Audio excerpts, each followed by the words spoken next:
સૌપ્રથમ તો આજની આ પ્રેસ વાર્તામાં તમામ મારા પ્રેસ અને ઇલેક્ટ્રોનિક મીડિયાના મિત્રોનું આ તકે હું ખૂબ ખૂબ સ્વાગત કરું છું, આપનો ખૂબ ખૂબ આભાર વ્યક્ત કરું છું।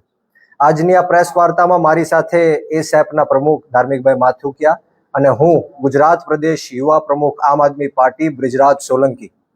વાત એ કરવાની છે કે જે રીતના આ દેશની અંદર નીટનો પેપર લીક થયો અને એના કારણે નિર્દોષ 22 કરતા પણ વધારે વિદ્યાર્થીઓએ આત્મહત્યા કરી, ત્યારબાદ કોકરોચ જનતા પાર્ટીના આંદોલન થકી ધર્મેન્દ્ર પ્રધાનનું ગઈકાલે જ રાજીનામું આવ્યું, ત્યારે હું દેશના તમામ યુવાનો, વિદ્યાર્થીઓ, તમામ લોકોએ જેમણે આ આંદોલનમાં સહભાગી બનીને આ આંદોલનને મજબૂત કરવાનું કામ કર્યું, એ તમામ લોકોને આ તકે હું ખૂબ ખૂબ અભિનંદન પાઠવું છું, આભાર વ્યક્ત કરું છું। संघर्षों के साए में इतिहास हमारा पलता है, जिस और जवानी चलती है उस और जमाना चलता है। आ जीत भारत देशनी लोकतंत्रनी जीत छे, आ जीत भारत देशना संविधाननी जीत छे અને આ જીત ભારત દેશના યુવાનોની, વિદ્યાર્થીઓની અને જેન ઝીની જીત છે। ત્યારે જે લોકોએ આ આંદોલનમાં સોશિયલ મીડિયાના માધ્યમથી કે ગ્રાઉન્ડ ઝીરો ઉપર આખા દેશની અંદર વિરોધ પ્રદર્શન નોંધાવ્યું, જે લોકોએ આ મહાયજ્ઞની અંદર પોતાની જાતની આહુતિ આપી, એ તમામ લોકોને આ તકે હું આમ આદમી પાર્ટી ગુજરાત પ્રદેશના યુવા પ્રમુખ તરીકે વંદન સાથે અભિનંદન પાઠવું છું, એમના ચરણોમાં નતમસ્તક વંદન કરું છું। પરંતુ વાત એ છે કે જ્યારે ગાંધીનગર મુકામે, સત્યાગ્રહ છાવણી મુકામે જે રીતના બિન રાજકીય આંદોલન, ગુજરાત કોકરોચ આંદોલનના નામે અમે વિરોધ નોંધાવા ગયા, આંદોલન કરવા માટે ગયા, ત્યારે ગાંધીનગર અને અમદાવાદની પોલીસ દિવસ રાત છેલ્લા 2 દિવસ સુધી અમારા જેવા આંદોલનકારીઓને, ક્રાંતિકારીઓને જે આંદોલનમાં સહભાગી બનવાના હતા એમને પકડવા માટે મહેનત કરી રહી હતી। ભારતીય જનતા પાર્ટી ગુજરાત સરકારના ગૃહમંત્રી હર્ષ સંઘવીના ઈશારા ઉપર અમને ડિટેન કરવામાં આવ્યા અને જે રીતના ત્યારબાદ આપ સૌએ જોયો હશે કે મીડિયાના માધ્યમથી એઆઈ ઓડિયો, મારો અને ધાર્મિકભાઈ માથુકિયાનો જે રીતના ફેક એઆઈ ઓડિયો આ ભારતીય જનતા પાર્ટીની આઈટી ટીમે જે વાયરલ કર્યો છે, એ ઓડિયો સાંભળીને તમામ લોકોને ખ્યાલ આવી ગયો, નાના છોકરાઓને પણ ખ્યાલ આવી જાય કે અવાજ મારો નથી, આ બનાવટી ઓડિયો છે।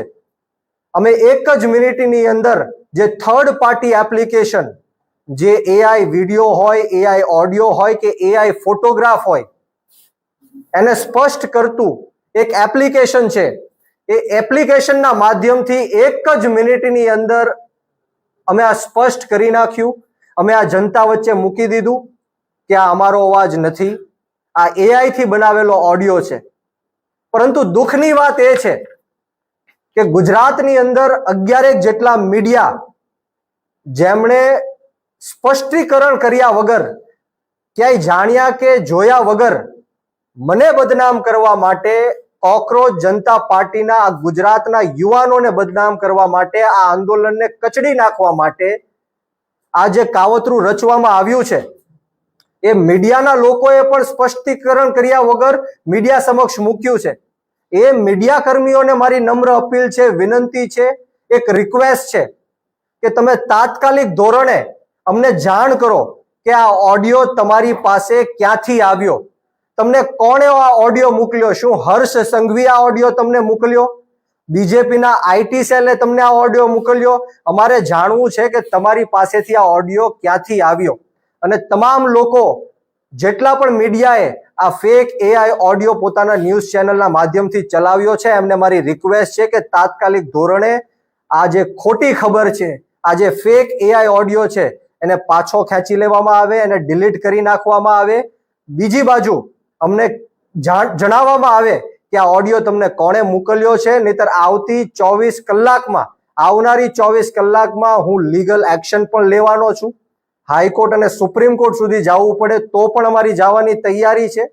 અને ખાસ કરીને આ ભારતીય જનતા પાર્ટીના ઈશારે પોલીસે મને ડિટેન કરીને રાખ્યો.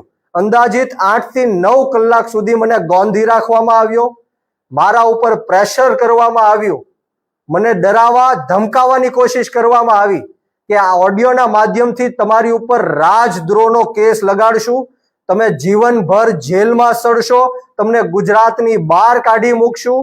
આ રીતના ધાક ધમકીઓ આપીને મને ડરાવવાની અને ધમકાવવાની કોશિશ કરી. પરંતુ આપના માધ્યમથી આ ગુજરાત રાજ્યના ગૃહમંત્રી હર્ષ સંઘવીને કહેવા માંગુ છું કે આમ આદમી પાર્ટીના અનેક નેતાઓ ઉપર તમે આવી રીતના ખોટા કેસ કર્યા, જેલમાં નાખવાના પ્રયત્ન કર્યા, તમે આવા એઆઈ ઓડિયો બનાવ્યા, એઆઈ વિડીયો બનાવ્યા, એઆઈ ફોટોઝ બનાવ્યા. પરંતુ હવે ગુજરાતના યુવાનો જાગી ગયા છે, ગુજરાતની જનતા જાગી ગઈ છે. હું આપ સૌને કહેવા આવ્યો છું કે આવા અનેક પ્રયત્નો ભવિષ્યમાં પણ થશે.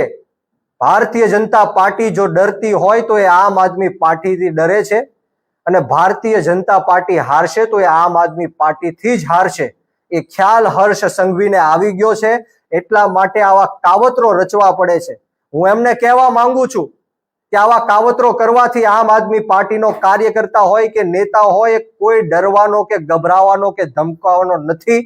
અમે તમારી આ તાનાશાહી અને હિટલરશાહી સામે આવનારા દિવસોમાં ખૂબ મજબૂતાઈથી લડવા માટે જઈ રહ્યા છીએ.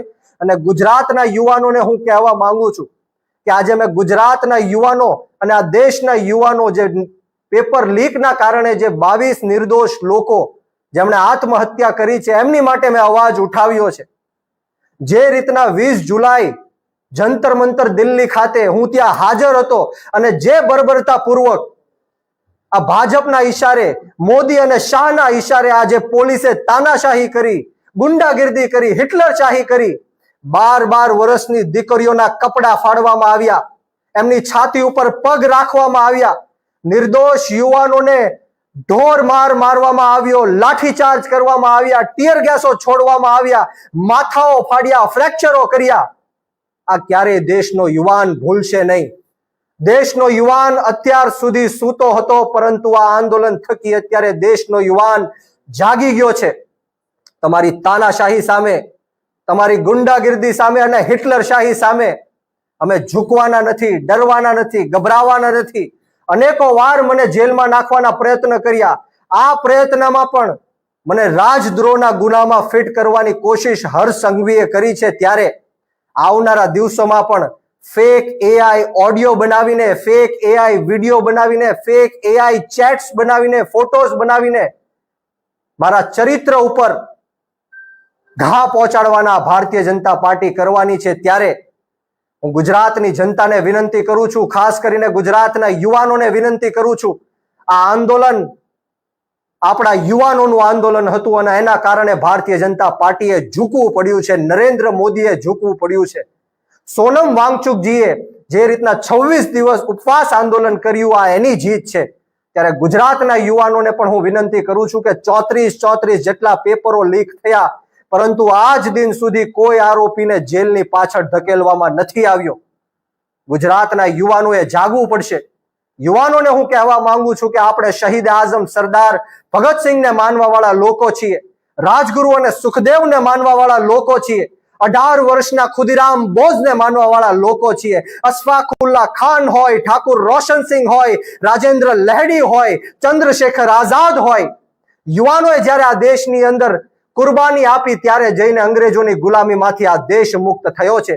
યુવાનોએ જ્યારે શહીદી આપી ત્યારે જઈને આ દેશનું લોકતંત્ર અને સ્વતંત્ર બચ્યું છે. ત્યારે આજે આપણો ભારત દેશ ખતરામાં છે. ભારત દેશને 140 કરોડ લોકો ખતરામાં છે. ગુજરાતના લોકો ખતરામાં છે. ગુજરાતનું યુવાધન ખતરામાં છે. ગુજરાતની મહિલાઓ હોય, ગુજરાતના મજૂર વર્ગના લોકો હોય, રત્ન કલાકારો હોય, મજૂર વર્ગના લોકો હોય, પશુપાલકો હોય, નાના મોટા વેપારીઓ હોય, આ તમામ ખતરામાં છે અને ભારત દેશનું સંવિધાન ખતરામાં છે. ત્યારે આ દેશના યુવાનોએ જાગવું પડશે, આ જ રીતના ક્રાંતિ કરવી પડશે. હું તમને વિશ્વાસ આપવા આવ્યો છું, ખાતરી આપવા આવ્યો છું કે આવનારા દિવસોમાં ગમે ત્યારે પણ ગુજરાત નહીં પરંતુ આ ભારત દેશની અંદર યુવાનો, મહિલાઓ અને ખેડૂતો ઉપર અન્યાય અને અત્યાચાર થશે. ત્યારે આ જ રીતના આમ આદમી પાર્ટી તમારી પડખે ઊભી રહીને તમારો અવાજ બુલંદ કરવાનું કામ કરશે, તમારા સંઘર્ષમાં સહભાગી બનવાનું કામ કરશે. વિશેષ વાતો નથી કરવી. આવો ને આવો સાથ સહકાર અને પ્રેમ યુવાનોનો મળતો રહે એવી જ માતાજીના ચરણોમાં પ્રાર્થના સાથે આપ સૌને બ્રિજરાજ સોલંકીના જય હિન્દ, જય ભારત, જય જય ગરવી ગુજરાત, ઇન્કલાબ જિંદાબાદ, યુવા શક્તિ જિંદાબાદ.